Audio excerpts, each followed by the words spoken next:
You'll hear a number of different recordings and you'll have to answer questions on what you hear. There will be time for you to read the instructions and questions, and you'll have a chance to check your work. All the recordings will be played once only. The test is in 4 sections. At the end of the test, you'll be given 10 minutes to transfer your answers to an answer sheet. Now turn to Section 1. Section 1. You'll hear a young student asking the social organizer of his school for information about organised trips. First, you have some time to look at questions 1 to 4.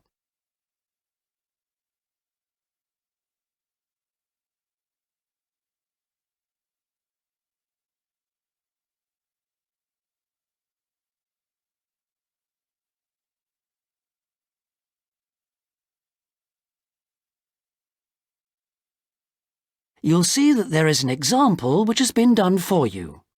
On this occasion only, the conversation relating to this will be played first. Good morning.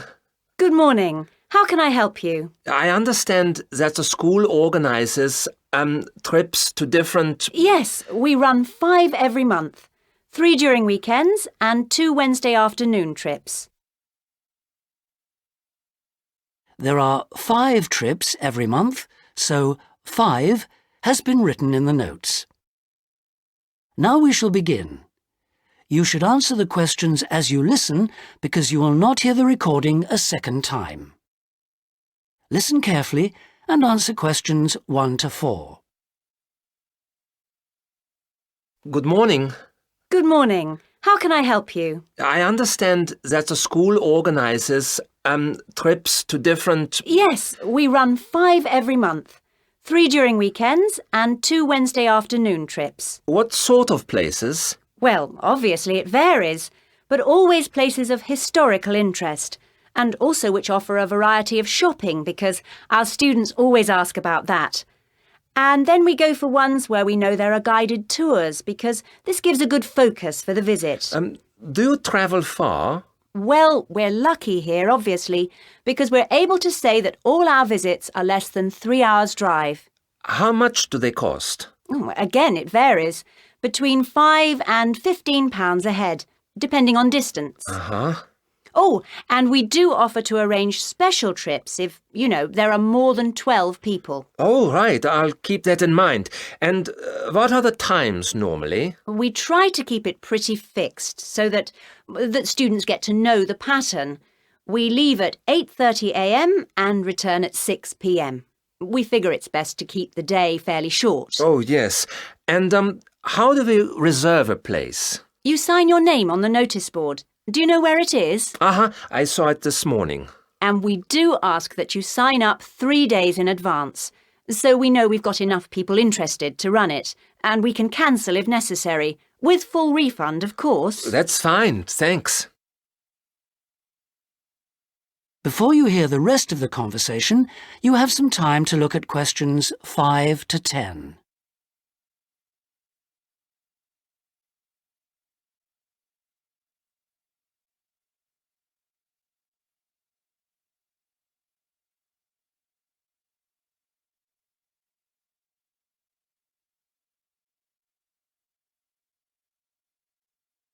Now listen and answer questions 5 to 10. And what visits are planned for this term? Right, well, I'm afraid the schedule hasn't been printed out yet, but we have confirmed the dates and planned the optional extra visits, which you can also book in advance if you want to. Oh, that's all right. If you can just give some idea of the weekend ones, so I can, work out when to see friends, etc. Oh, sure. Well, the first one is St Ives. That's on the 13th of February, and we'll have only 16 places available, because we're going by minibus. And that's a day in town with the optional extra of visiting the Hepworth Museum. All right, yeah, that sounds good. Then there's a London trip on the 16th of February, And we'll be taking a medium-sized coach, so there'll be 45 places on that. And let's see, the optional extra is the Tower of London. Oh, I've already been there. After that, there's Bristol on the 3rd of March. Where? Bristol, Bristol. Okay. That's in a different minibus with 18 places available. Oh, and the optional extra is a visit to the SS Great Britain. Okay. We're going to Salisbury on the 18th of March, and that's always a popular one because the optional extra is Stonehenge. So we're taking the large coach with 50 seats. Oh, good. And then the last one is to Bath on the 23rd of March. Oh, yes. Is Bath the Roman city? Yes, that's right. And that's in the 16-seater minibus. And where's the optional visit? It's to the American Museum. Well worth a visit. Okay, well, that's great. Thanks for all that. My pleasure. Oh, by the way, if you want more information about any of the trips, have a look in the student newspaper. Okay. Or have a word with my assistant. Her name is Jane Yentob. That's Yentob. Right, I've got that. Thank you very much for all your help. You're very welcome. I hope you enjoy the trips. That is the end of section 1. You now have half a minute to check your answers.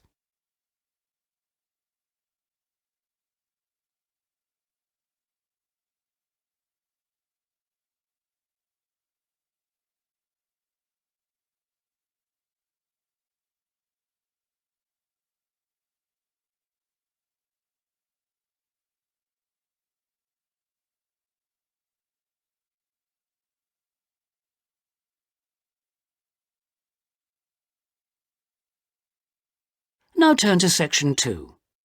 Section 2. You'll hear a tour guide giving a talk about a museum centre called Riverside Industrial Village. First, you have some time to look at questions 11 to 13.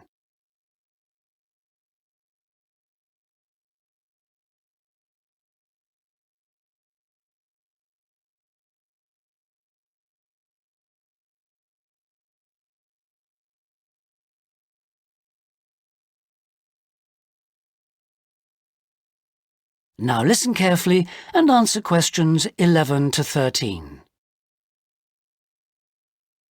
Good afternoon, everybody, and welcome to Riverside Industrial Village.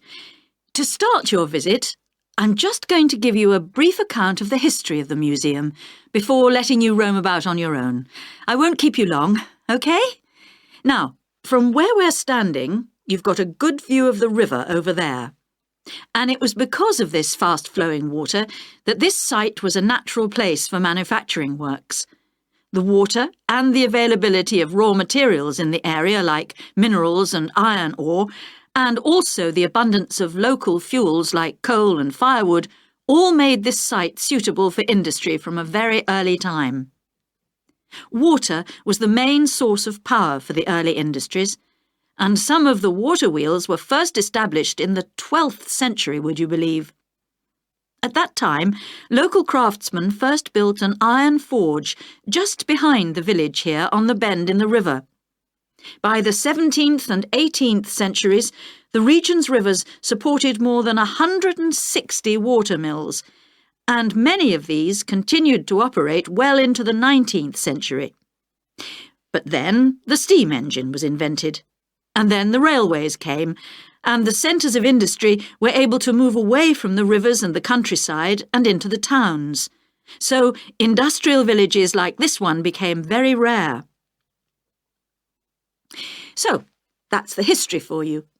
If you'd like any more information, you can ask me some questions, or you can read further in our excellent guidebook. Before you hear the rest of the talk, you have some time to look at questions 14 to 20.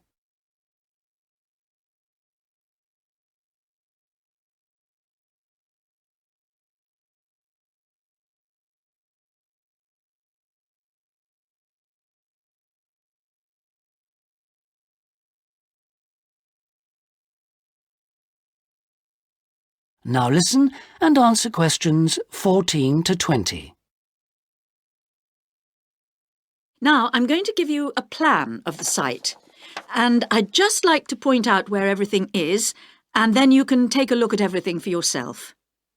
I've already pointed out the river, which is on the left, and of course, running along the bottom is Woodside Road. Got it? OK. Now, we're standing at the entrance. See it at the bottom? And immediately to our right is the ticket office. You won't need that, because you've got your group booking, but just past it are the toilets. Always good to know where they are. In front of us is the car park, as you can see, and to the left, by the entry gate, is the gift shop. That's where you can get copies of the guide, like this one here. Now, beyond the car park, all the buildings are arranged in a half circle with a yard in the middle. The big stone building at the top is the main workshop. That's where the furnace is, and where all the metal was smelted and the tools were cast, as you'll be able to see. Now, in the top right-hand corner, that building with bigger windows is the showroom, where samples of all the tools that were made through the ages are on display. In the top left corner is the grinding shop, where the tools were sharpened and finished. And on one side of that, you can see the engine room, and on the other is the cafe, which isn't an antique, you'll be pleased to know, though they do serve very nice old-fashioned teas. The row of buildings you can see on the left are the cottages. These were built for the workers towards the end of the 18th century, and they're still furnished from that period, so you can get a good idea of ordinary people's living conditions. Across the yard from them, you can see the stables, where the horses were kept for transporting the products.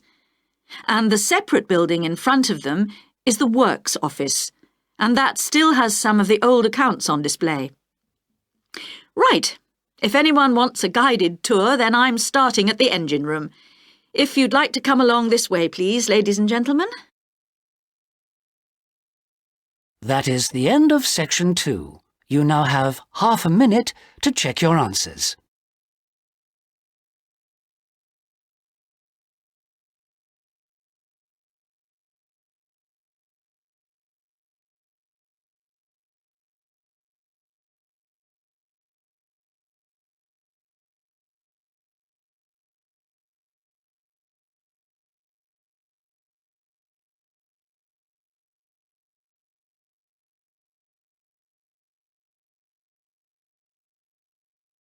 Now turn to Section 3.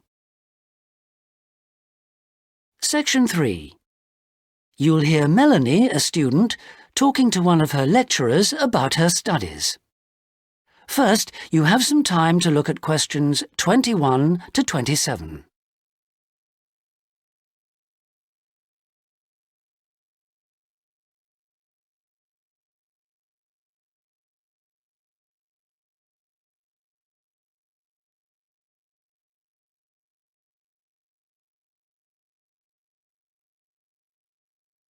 Now listen carefully and answer questions 21 to 27.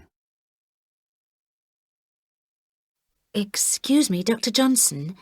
May I speak to you for a minute? Sure, come in. I'm Melanie Griffin. I'm taking your course in population studies. Right. Well, Melanie, how can I help you? I'm having a bit of trouble with a second assignment, and it's due in 12 days. What sort of trouble are you having? Is the assignment question a problem? Well, that's part of the problem.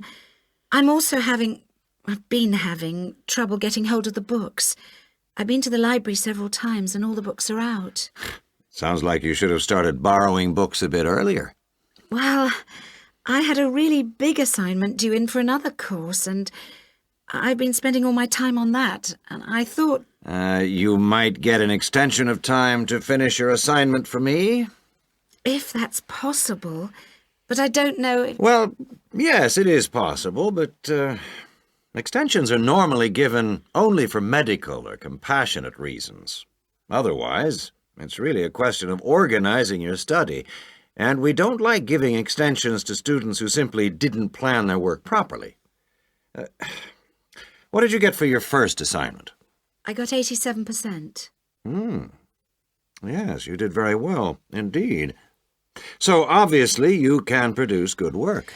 I don't think I'll need too much extra time, as long as I can get hold of some of the important references. Well, since you did so well in your first assignment, I'm prepared to give you an extra 2 weeks for this one. So that'll mean you'll need to submit it about a month from now. Oh, thank you. Now, what about the reading materials? Have you checked out the journal articles in the list? No, not yet. There were about 20 of them, and I wasn't sure which ones would be most useful or important. Well, they're all useful. But I don't expect anyone to read them all because a number of them deal with the same issues. Let me give you some suggestions. The article by Anderson and Hawker is really worth reading. Right, I'll read that one. You should also read the article by Jackson, but just look at the part on the research methodology, how they did it. Okay, Jackson. Got that. And if you have time, the one by Roberts says very relevant things, although it's not essential. So, okay, if it's useful, I'll try and read that one. Now, the one by Morris, I wouldn't bother with that at this stage if I were you. Okay, I won't bother with Morris. Oh, now, someone told me the article by Cooper is important. Well, yes, in a way. But just look at the last part, where he discusses the research results. And lastly, there's Forster. I can't think why I included that one. It's not bad, and could be of some help, but not that much. Before you hear the rest of the conversation, you have some time to look at questions 28 to 30.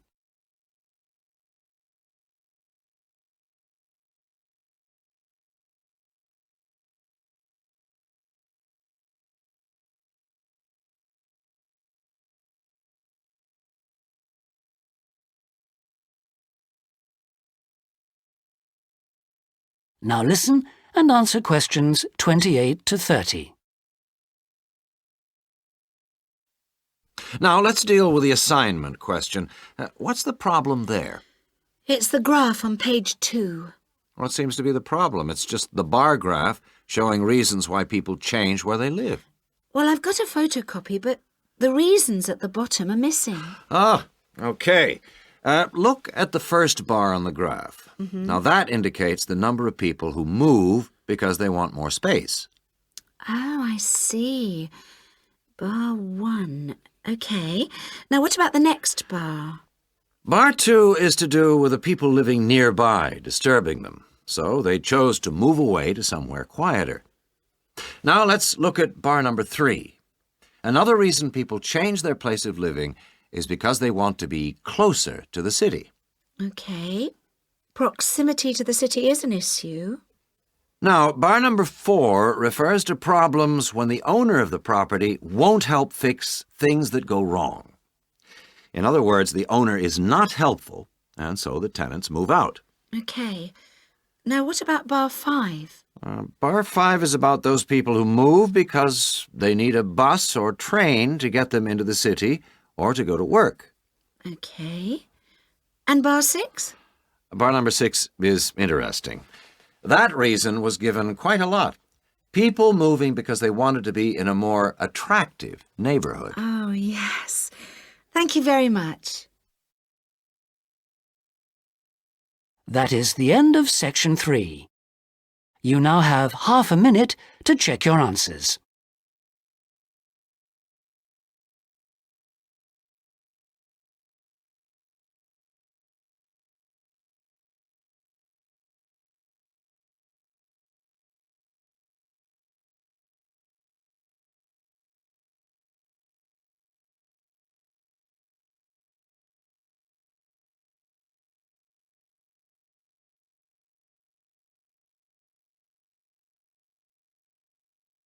Now turn to section 4.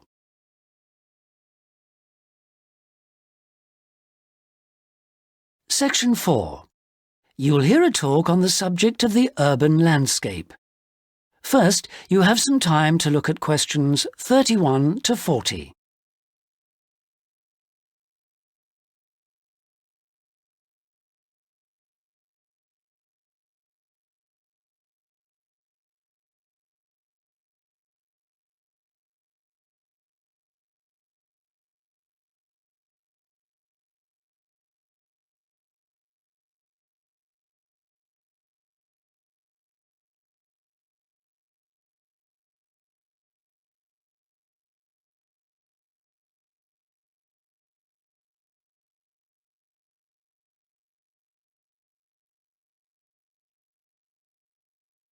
Now listen carefully and answer questions 31 to 40.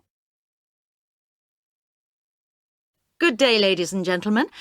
I have been asked today to talk to you about the urban landscape. There are two major areas that I will focus on in my talk: how vegetation can have a significant effect on urban climate, and how we can better plan our cities using trees to provide a more comfortable environment for us to live in. Trees can have a significant impact on our cities. They can make a city as a whole a bit less windy, or a bit more windy if that's what you want. They can make it a bit cooler if it's a hot summer day in an Australian city, or they can make it a bit more humid if it's a dry inland city. On the local scale, that is in particular areas within the city, trees can make the local area more shady, cooler, more humid and much less windy. In fact, trees, and planting of various kinds, can be used to make city streets actually less dangerous in particular areas. How do trees do all that, you ask? Well, the main difference between a tree and a building is a tree has got an internal mechanism to keep the temperature regulated. It evaporates water through its leaves, and that means that the temperature of the leaves is never very far from our own body temperature. The temperature of a building surface on a hot sunny day can easily be 20 degrees more than our temperature. Trees, on the other hand, remain cooler than buildings because they sweat. This means that they can humidify the air and cool it, a property which can be exploited to improve the local climate.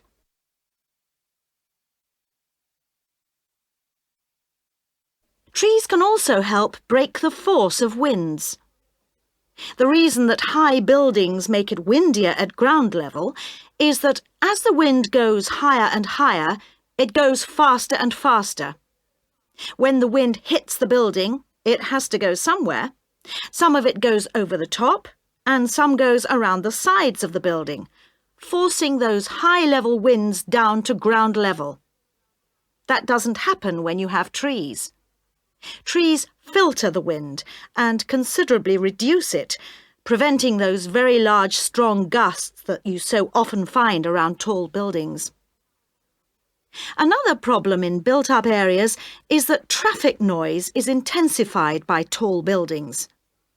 By planting a belt of trees at the side of the road, you can make things a little quieter, but much of the vehicle noise still goes through the trees. Trees can also help reduce the amount of noise in the surroundings, although the effect is not as large as people like to think. Low-frequency noise in particular just goes through the trees as though they aren't there. Although trees can significantly improve the local climate, they do, however, take up a lot of space. There are root systems to consider, and branches blocking windows and so on. It may therefore be difficult to fit trees into the local landscape. There is not a great deal you can do if you have what we call a street canyon, a whole set of high-rises enclosed in a narrow street. Trees need water to grow. They also need some sunlight to grow, and you need room to put them. If you have the chance of knocking buildings down and replacing them, then suddenly you can start looking at different ways to design the streets and to introduce tree planting. That is the end of section 4. You now have half a minute to check your answers.